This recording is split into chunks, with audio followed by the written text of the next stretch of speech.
Today we're going to talk about truth, justice, and the American way as we continue our series on Superman, and today's topic is how to become a super person. Hello again everybody, I'm Eli's dad with Project Eli, where we educate, lead, and inspire. And today, as I've already indicated, Eli and I are going to discuss, well, I'm going to talk, he's going to listen, hopefully, how to become a better person. And I've done some research on this because hopefully I'm a good person, but you know, you can always do as much research as you can to find out all of the truth, the justice, and the American way. So let's start right off. First thing, in all the research I've done, and I really have done a great amount of reading on this, just so I can be informative for you, is make sure that you meet your own needs with self-care that goes beyond basic well-being, and that includes relationships, work, and hobbies. You know, when you're on an airplane and they do that little talk before they leave the gate, one of the things they always say is, when the mask comes down, put your mask on first, and then put the mask on children next to you. You've got to make sure that you're in control in order to be under control of others. That's one of the sayings that one of my mentors, Bob Anderson, used to drill in my head all the time. You must be in control in order to be under control. So the first thing is, and that means, you know, your mind, your thoughts, your food, your exercise, your grooming, all of those things, you have to take care of those things first. All right? Second thing, listen to other people. You know, we spend so much time, especially, you know, when we're talking to people, and you're listening to what they're saying, but you're listening because you can't wait, because you're polite, and you can't wait until they're finished so you can say what's on your mind. But you need to actually listen to them so that you can see where they're coming from and also get their paradigm.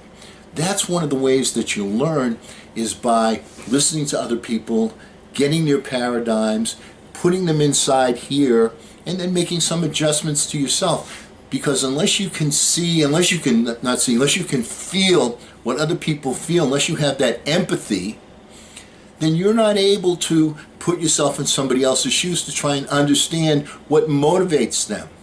And if you want to be a better person, it's kind of important to understand what motivates other people. You'd agree with me on that, wouldn't you? Third, understand what you're good at and be your own biggest fan. You know, being humble is okay. And I like to think of myself as humble, and I like to think of myself as somebody that makes fun of myself, which I do frequently. But at the same time, you have to have an understanding of what it is that you're good at. And you have to be in a position to promote yourself in that one endeavor. Because we all have something that we're Michael Jordan good at. And it's a good idea to be in a position to use your strength. People remember your strengths. Your weaknesses are things that you want to overcome, but it's your strengths that define you. So know what your strengths are, be in a position to use them, and be in a position to help other people with them. You also must learn to embrace change. And no, Eli, I'm not talking about taking quarters and holding them tightly in your hand. What I'm talking about is to embrace change means be in a position to be flexible. Be in a position to be open. Don't be in a position where you know everything. You know, one of the characteristics of teenagers is they have like a learning cycle. They've learned a certain amount, and then at that position they think, I know everything. And then you find out later on that you really don't. And that's when you seek out the help of a mentor. So one of the things that you want to do is you want to put yourself in a position where you see something and it's not going as well as it could be going. Change it. Don't be stubborn. Don't cling to the same habits that are putting you in that position.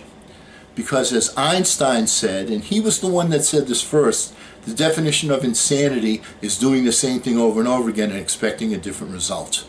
So put yourself in a position, if you're not happy with what the results you're seeing in the mirror, be in a position to make changes, be flexible, be open about it. Know how to forgive other people. You know, in terms of being a better person, one of the things that comes up over and over and over again is you know, you're not a perfect person, I'm not a perfect person, we all make mistakes. So why is it that we're, in some cases, willing to forgive ourselves, but not willing to forgive other people? Especially true with your family. Especially true with your parents. You know, you don't want to be in a position where you say later on, boy, I wish I woulda when I coulda, but I was so stubborn that I didn't. Swallow your pride.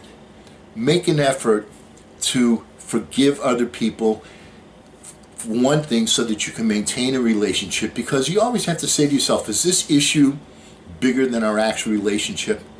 And the other reason that it's important to be forgiving is because if you don't forgive somebody for something, you may carry that anger with you every time you think of that person, see that person's name comes up in conversation, and that's controlling your attitude. So once you're able to forgive and forget, then you can move forward. Then you can become a better person. It's critical that you commit to things. Now, we've talked about in the 12 Universal Laws about how important it is to have a singleness of purpose. Napoleon Hill talks about that in Think and Grow Rich. All of the people that are in the 5% group tell you how committed they are to a one focus, how key that is in order to achieve, to get the distractions out of the way, dedicate your time. So, you know, one of the things that one of my mentors said to me, and at the time it wasn't as important to me as it was to him. I mean, he was the vice president of the whole company. He said, you know, this company isn't a part of my life. This company is my life. And you may say, you know what, that's kind of an unhealthy stance to take. And to some degree it is. However, your focus, you must have that singleness of purpose. Because when you have that singleness of purpose, everything around you starts to relate to that one thing. And that's how you achieve. That's how you become more creative. That's how you're able to do things. And you see things, but you're able to think things when you see something that other people couldn't think. So have that singleness of purpose. It's a key element to success. It's a key element to becoming a better person. You also have to know when to take a time out. Everybody needs to have their batteries recharged. One of the things that, well, when I worked with that company where we used to take all these trips, we would go to these phenomenal places. We'd go to the Caribbean, we went to Rio, we went to Europe. And one of the things is when you're on these trips, you start to see the beauty of nature. I mean, there's nothing like snorkeling in the Caribbean, or, you know, visiting places in France and Germany, and seeing the beauty of the landscape, of seeing the mountains. It's something, what it does is it sort of centers you. It gives yourself a break. Now, you don't want to take a break for too long. There are some people that they're always taking a break, and the work is the little part and the break is the big part. That's not the way it is. When you come back from these vacations, you want to say to yourself, boy, I'm ready to rock and roll. I'm ready to get started again. My batteries are recharged. So every once in a while, you need to take that vacation. In Europe, people take 2-week vacations. That's the standard. In the United States, people take a 1-week vacation. But so one of the things, you know, you've got to recharge those batteries. That's a key thing. That'll keep you more centered. That'll keep you sort of a better life balance, and you can devote more time during those vacation times to your significant other person, to your family. They need your attention. You want to be a better person. There's nothing like time it's more important than just throwing money at people. Do good things without expecting something in return. You know, as far as being a better person is concerned, just simple things. Simple things. As an example, you're getting off the elevator. Somebody's coming towards you. Hold the elevator door for them. That's one of the things that I do all the time. And you know what?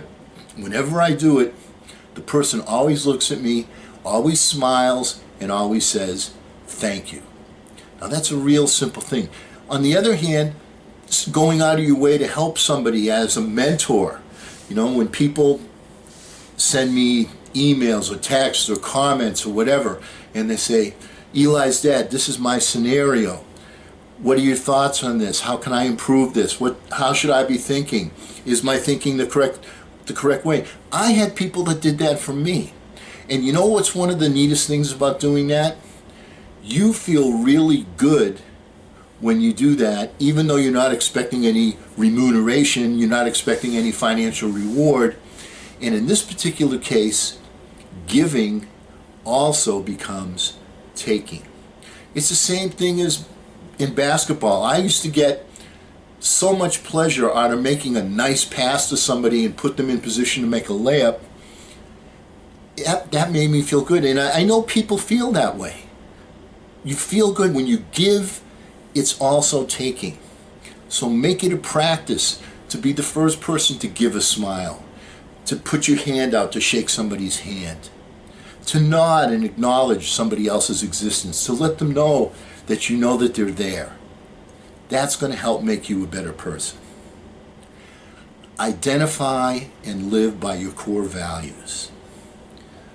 You know, I thought about just saying in this, be honest. It's so important to be honest, but you know what?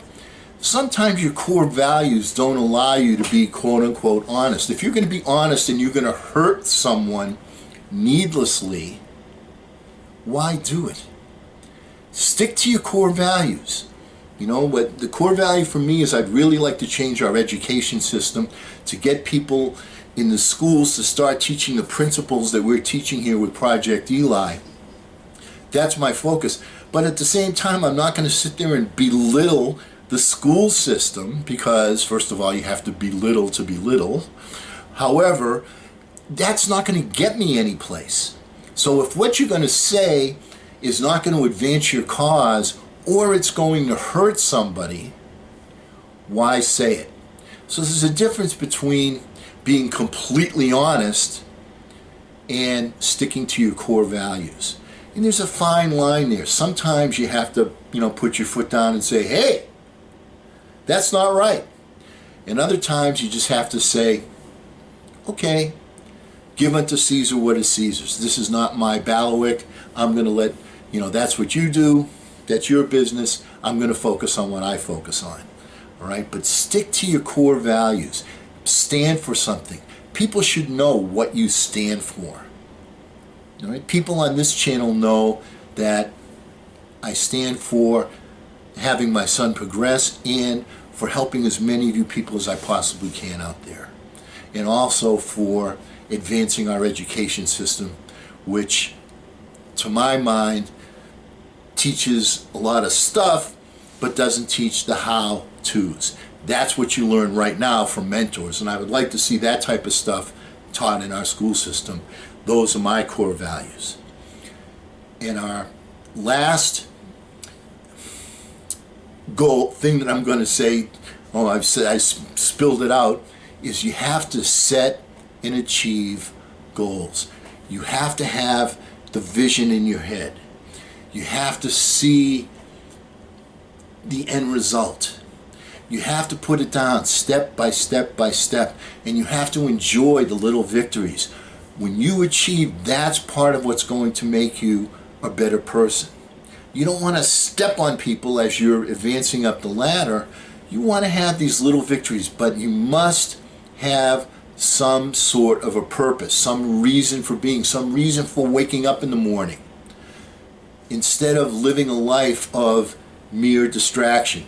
Getting up, going right to the social media, getting up, looking what other people are saying and being affected by them. You're the one that determines what your direction is going to be that day. You're the one that's going to determine your attitude, not what happened to Joey or Susie or your cousin Freddie or whatever. You need to focus on your vision. That goes back once again to having that one focus.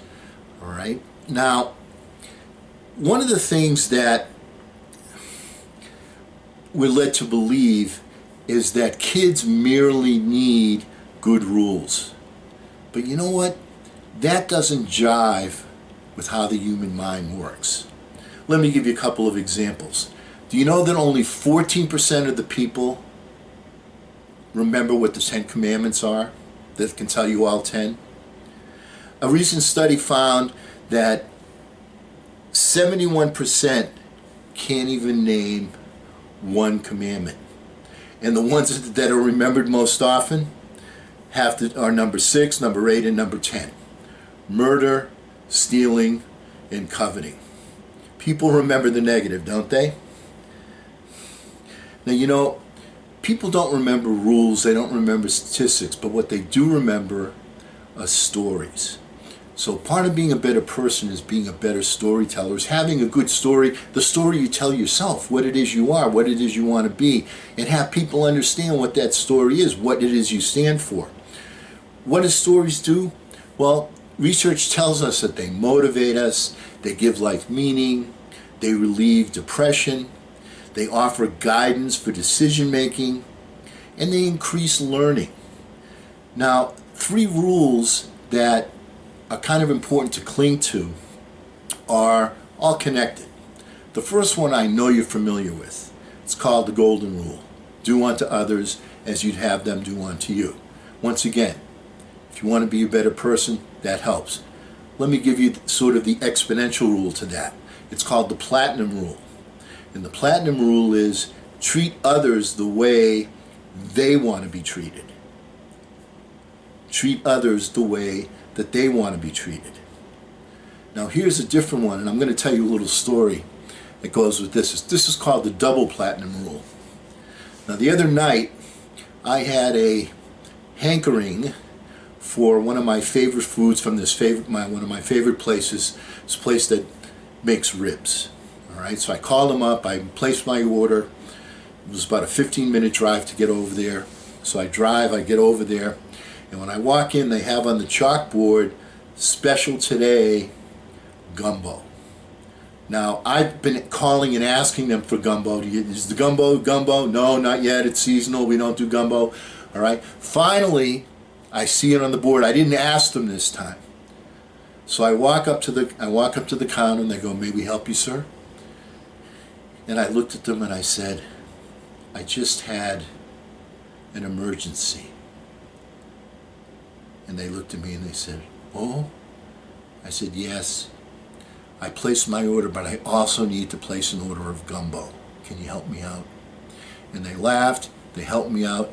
They weren't kind of expecting that. So if you can, make people smile, that's a really good thing.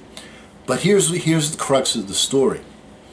I had to wait an extra few minutes for them to get the gumbo together. But when they did, the guy, they enjoyed the little laugh that we had. I mean, because they're behind the counter, all they're doing is collecting money, this and that. All right? The guy says, "Hey, Eli's dad, I threw in a couple of extra corn muffins for you to go along with your gumbo. Don't tell anybody." I said, "Okay, thank you very much." The Platinum Rule, very simply, is treat others the way they don't even know that they want to be treated. That's the Double Platinum Rule. And it's especially important when you're in business. All right? Because if you want to boil that down, it's anticipate, anticipate, anticipate, and don't just meet your customers' expectations, exceed them. And sometimes your customers are your spouse, your customers are your kids, your customers are your friends, and sometimes your customers are just merely your customers. So keep these things in mind in order to be a super person. These are all things that we can all do, And let's end with our thought for the day. Our thought for the day, very simply, is this: be the reason that someone smiles today. And because we will never end our meetings on a philosophical note, let's get out there and charge! I'm Eli's dad.